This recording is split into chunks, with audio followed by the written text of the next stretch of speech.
High, good morning বন্ধুরা। কি করছো? ঘুম থেকে উঠে গেছো? কালকে তো অনেকেই জামাই ষষ্ঠী খেয়েছো, অনেক ভালো ভালো খাবার।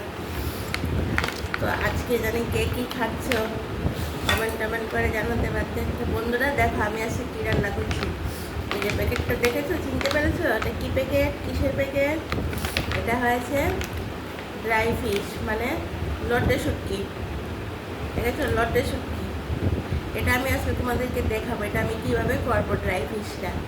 এটাকে বলে লটে শুটকির ভর্তা করবো। এটাকে ভালো করে গরম জল টল দিয়ে ধুয়ে তারপর মিক্সিতে এটা ভর্তা করবো। এই যে রবিবার গেলে এই মাংস টাংস খেয়ে অন্য কিছু আর খেতে চাই না।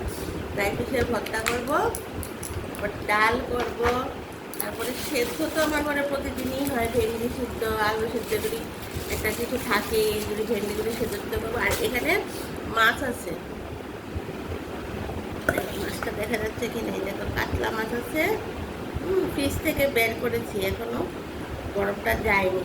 কাতলা মাছ আছে। শনিবার ছাড়া প্রতিদিনই মাছ, তার সঙ্গে সবজি টবজি যা করি তা তো সবটা তো ইয়ে করা হয়ও না, তো অনেক কিছুই করা হয়।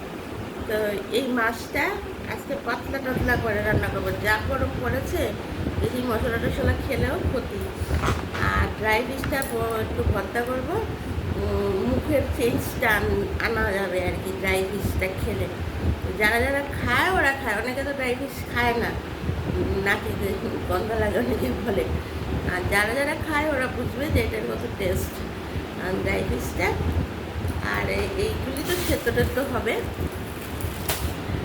আর ডাল, দই আমার ঘরে কমন তো একটা থাকেই, দই আম কলা এগুলি থাকে। এই হয়েছে আমার রান্নার প্রিপারেশন। আর বন্ধুরা, তোমরা কে কী রান্না টান্না করো আমাকে কমেন্ট করে বলো, তাহলে তোমাদের দেখা রান্না টান্না আমি মাঝে মধ্যে একটু করতে পারি। আর অনেকটা বেলা হয়ে গেছে, আজকে অনেকটা দেরিতে উঠেছি। তাহলে বন্ধুরা, এখন আমি রান্না টান্না করি। আর তোমরা প্লিজ আমাকে একটা সাবস্ক্রাইব করে দাও, সাবস্ক্রাইব করতে ভুলে যাও। তোমরা সাবস্ক্রাইব না করলে আমি কিন্তু করতে পারবো না, কারণ আমি একটা ঠিক করে ভিডিওই করতে পারি না। আর আমার ভিডিওগুলো তো ভালো হয় না, অন্যরা কত সুন্দর করে করে। তোমরা প্লিজ আমার সাথে থাকো।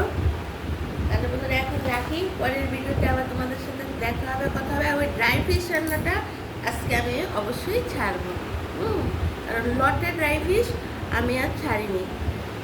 তখন এখন রাখি। টাটা, বাই বাই, সবাই ভালো থাকো।